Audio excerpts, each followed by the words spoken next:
Everyone, কি অবস্থা সবার? ভাই লোক, আপনারা চিন্তা করছিলেন যারা বাংলাদেশ সেমিফাইনালে খেলার একটা বিন্দু পরিমাণ আশা জায়গা আছে, তাদের অনুভূতির মধ্যে এক বদনা সমবেদনা। ভারত অস্ট্রেলিয়াকে খেলে দিল, যেন তেনভাবে খেলে নাই। বাট আমার কাছে এক পর্যায়ে মনে হয়েছে যে অস্ট্রেলিয়া হয়তো এই ম্যাচটা জিতে যাবে, কিন্তু 10 ওভারের পরে হঠাৎ করে আসলে অস্ট্রেলিয়ার কি হলো আমার ওটা বোধগম্য না। একটা জিতা ম্যাচ ওরা কেমনে হারে গেল, এমন না যে আসলে ব্যাপারটা ওরা খুব ক্যাজুয়ালি হারছে, ওরা ট্রাই করছে। তার বিষয়টা হচ্ছে এরকম ম্যাচ আগেও অস্ট্রেলিয়া অনেকবার বের করে আনছে। তো এখন বাংলাদেশ আর আফগানিস্তানের খেলা, যদি আপনি আমাকে জিজ্ঞেস করেন যে কোন দলটা ডিজার্ভ করে খেলা জিতার জন্য, আমি বলবো আফগানিস্তান ডিজার্ভ করে। কারণ আফগানিস্তান লাস্ট কয়েকটা ম্যাচে না, খালি টুর্নামেন্টে না, আফগানিস্তান অনেকগুলা বছর লাস্ট ওরা খুব ধারাবাহিকভাবে ভালো খেলে আসছে।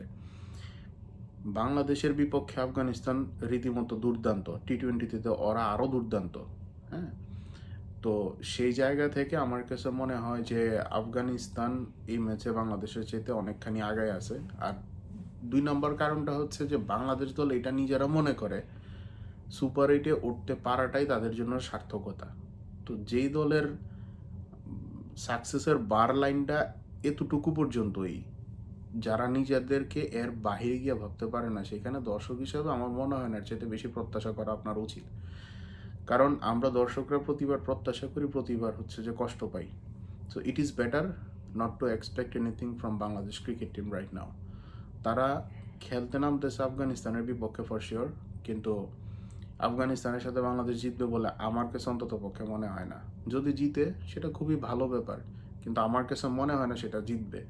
আরেকটা জিনিস আমার কাছে মনে হয়, বাংলাদেশের অনেক কিছু তো ঠিকঠাক মতো যাচ্ছে না। যেমন বিভিন্ন বোর্ড ডিসিশন, দল নিয়ে, কোচ নিয়ে ডিসিশন, ম্যানেজমেন্ট নিয়ে ডিসিশন, অধিনায়ক নিয়ে ডিসিশন, প্লেয়ারদেরকে নিয়ে ডিসিশন, অনেক কিছু আসলে বাংলাদেশের পক্ষে না। তো কখনো কখনো আপনার কিছু ভালোর জন্য কিছু খারাপ হইতে হয়। তো সেই খারাপটা আমার কাছে মনে হয় যে আজকে হওয়া উচিত।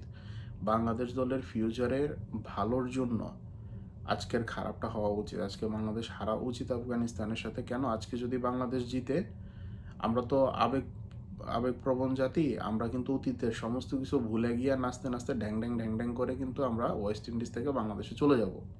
কিন্তু ভুলে যাব যে কতটা মিসম্যানেজমেন্ট ছিল, কতটা বাজে টুর্নামেন্ট আমাদের জন্য ছিল, সমস্ত কিছু কিন্তু আমরা ভুলে যাব। তো এই জিনিসটা যেন আমরা না ভুলে যাই, এই কারণে আফগানিস্তানের আজকে বাংলাদেশের বিপক্ষে জিতা উচিত, বাংলাদেশের হারা উচিত। তাতে কয়েকটা জিনিসের উপর ইম্প্যাক্ট আসবে। প্রথমত হচ্ছে যে বাংলাদেশের একজন নিউটন বিজ্ঞানী আছেন, হাতুড়ে সিংহা, তার মাথায় যদি হাতুড়ে দিয়ে দুটা বাড়ি দেওয়া যেত সবচেয়ে ভালো হতো টুর্নামেন্টের মাঝখানে। আমার মনে হয় ব্রেন ফেডেড হয়ে গেছে। তো ওকে বের করতে হবে। এটা হচ্ছে প্রথম বাংলাদেশের উন্নতির পথে প্রধান অন্তরায়। তারপরে হচ্ছে যে কোচিং স্টাফে এমন কিছু কোচ আছে যাদের নাম আমার মনে হয় না বাংলাদেশের কোনো মানুষকে, ওয়ার্ল্ডের যারা ভালো ভালো প্লেয়ার আছে বা বোর্ড আছে, ওরাও মনে হয় না কখনো সহসা শুনছে। তো তাদেরকেও ঝাঁটাই বিদায় করতে হবে, কারণ তাদের কোনো কাজ আসলে বাংলাদেশের দলে আসতেছে না। আমাদের অফ ফর্মের প্লেয়ার অফ ফর্মেই থাকতেছে। তারপরে হচ্ছে আমাদের ক্রিকেটের মোনালিসা, হ্যাঁ, লিটন কুমার দাস, যে নিজের নাম লেখে এলকেডি, আই ডোন্ট নো, লাইক ওরে আমি কেমনে ব্যাখ্যা করব। মানুষের লজ্জা বলতো যদি নিজের একটা শব্দ থাকতো বা নিজের দায়িত্ববোধ যদি থাকতো, মোরালিটির গ্রাউন্ডটা যদি ভালো থাকতো, চাটুকারিতা যদি না থাকতো, তাহলে সে নিজেই বলতো যে আমি যেহেতু পারফর্ম করতে পারতেছি না, আমাকে আপাতত আপনারা রেখে আপনারা আরেকজনকে সুযোগ দিন যে দলের জন্য পারফর্ম করতে পারবে। দিন শেষে সবাই নিজের স্বার্থের জন্যই খেলে।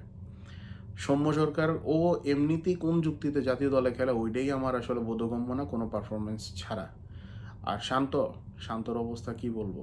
একটা কথা আছে না যে বন্ধু যদি ফেল করে খুব খারাপ লাগে, কিন্তু বন্ধু যদি ফার্স্ট হয়ে যায় তখন বুক ফাইটা যায় কষ্টে। শান্তর অবস্থা হচ্ছে এইটা। শান্তর কোনো যোগ্যতাই নাই বাংলাদেশ দলের টি-20 দলটার মধ্যে খেলার।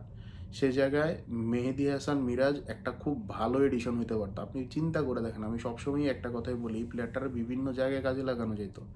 কিন্তু এই শান্তর গুটিবাজি, হাতুড়ি সিংয়ের গুটিবাজি, তারপরে তামিম সাকিবের দ্বন্দ্ব, এই সমস্ত নাটক মিলাইয়া Mehedi Hasan Miraz is out of টি-20 ন্যাশনাল সাইড।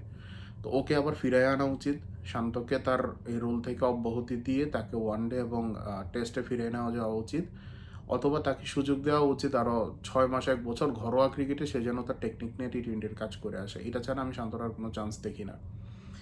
আর কি বলবো, তানজিম আহমেদ সাকিবের কথা কি বলবো, he was outstanding throughout the tournament, but at the same time আমার আসলে শরীফুলের জন্য খারাপই লাগতেছে। একটা পুরা টুর্নামেন্টে এত ভালো বাংলাদেশের অন্যতম সেরা বলার হওয়ার পরেও কিন্তু সে টুর্নামেন্টের একটা ম্যাচও খেলতে পারে না প্রস্তুতি ম্যাচ ছাড়া। এটা আসলে খুবই কি বলে এটাকে, দুঃখজনক একটা ব্যাপার।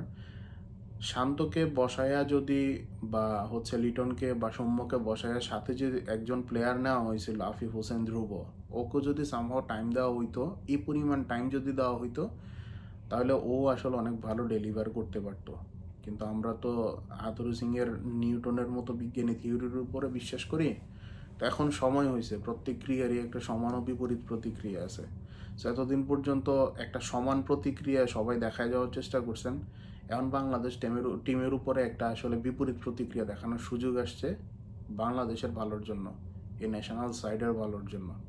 সো বাংলাদেশের ক্রিকেটের স্বার্থে বাংলাদেশের আজকে এই ম্যাচটা আফগানিস্তানের বিপক্ষে হারা উচিত এবং আফগানিস্তানের এই ম্যাচটা জিতা উচিত।